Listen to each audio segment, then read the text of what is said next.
Assalamualaikum warahmatullahi wabarakatuh. Perkenalkan, nama saya Murni, pendamping PKH Kecamatan Sinoa, Kabupaten Bantaeng, Provinsi Sulawesi Selatan. Kali ini kita akan membahas modul pertama, yaitu pengasuhan dan pendidikan anak, sesi pertama, menjadi orang tua yang lebih baik. Assalamualaikum warahmatullahi wabarakatuh. Waalaikumsalam warahmatullahi wabarakatuh.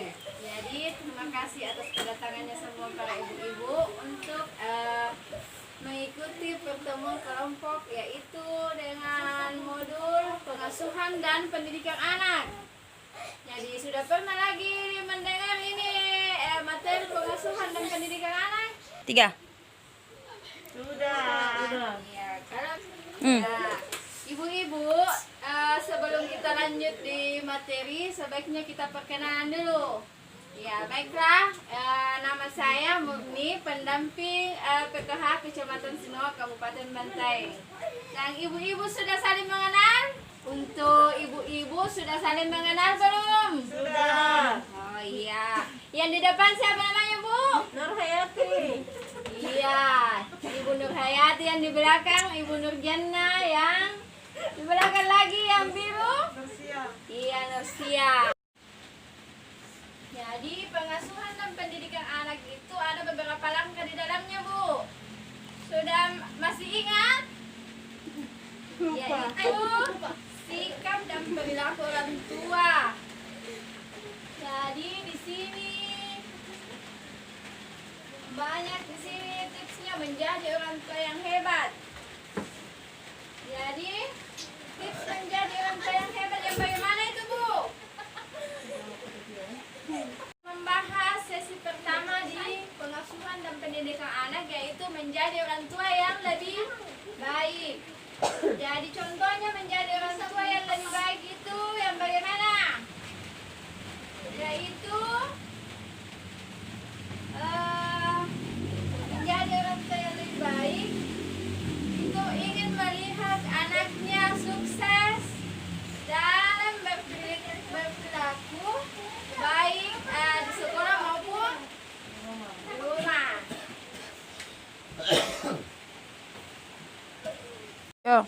Jadi tips menjadi orang tua yang hebat yaitu mengingat hal yang membahagiakan sebagai orang tua.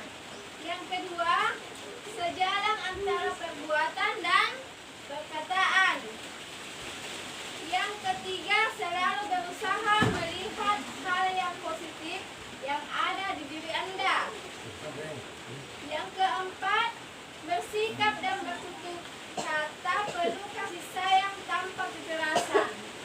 Jadi kita di sini menjelaskan mengingat hal yang membahagiakan sebagai orang tua yang bagaimana itu, Bu?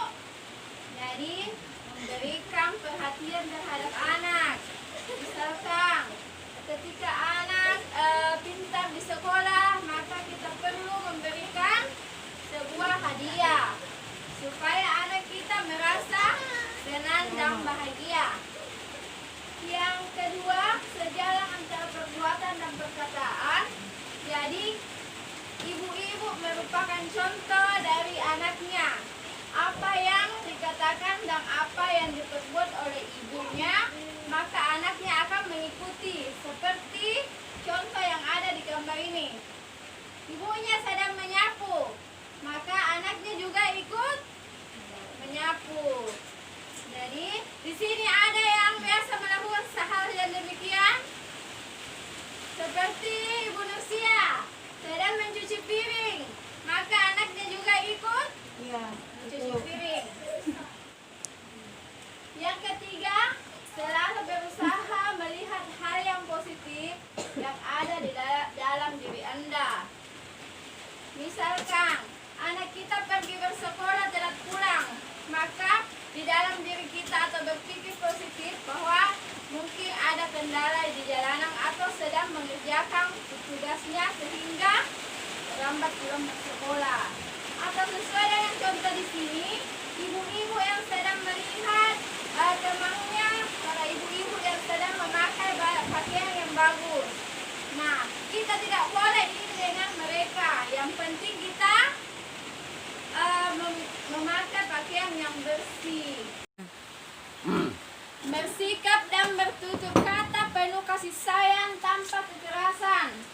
Jadi di sini kita tidak boleh mengeluarkan kata-kata yang tidak enak didengar oleh anak.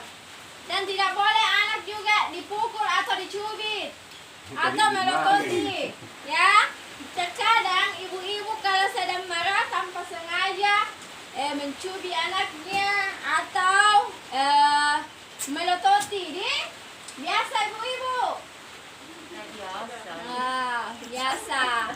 Nah, ibu-ibu yang seperti itu, maka anak-anaknya tidak konsentrasi dalam belajar kalau kita sering memarahi anak. Betul ibu-ibu? Betul. Ayah dan ibu saling bekerja sama dalam mengasuh anak.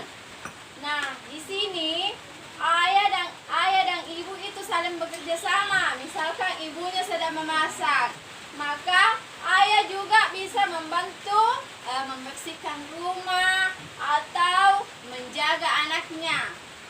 Biasa ibu-ibu melakukan hal yang demikian? Oh iya. Yang kelima, ayah dan ibu saling berdiskusi, memutuskan bersama hal terkait pengasuhan anak. Misalkan anaknya di sekolah malas atau mendapat peringkat yang rendah atau nilai yang jelek, maka ayah dan ibu berdiskusi supaya bagaimana anaknya bisa mendapatkan nilai bagus. Misalnya anaknya berteman dengan orang yang nakal, maka kita tidak boleh membiarkan hal yang demikian sehingga anaknya lebih sukses di sekolah, ya Bu. Ya, begitu Kapang. Yang terakhir, ayah dan ibu menghindari perbedaan pendapat dan pertengkaran di hadapan anak. Nah, di sini paling banyak yang terjadi di masyarakat. Terkadang orang tua biasa bertengkar di depan anak. Nah, hal yang demikian tidak boleh dilakukan. Karena kenapa? Anak di masa yang akan datang akan mencontohi kedua orang tuanya. Misalkan suka bertengkar dengan suami atau perbedaan pendapat di depan anak-anak, itu tidak boleh dilakukan.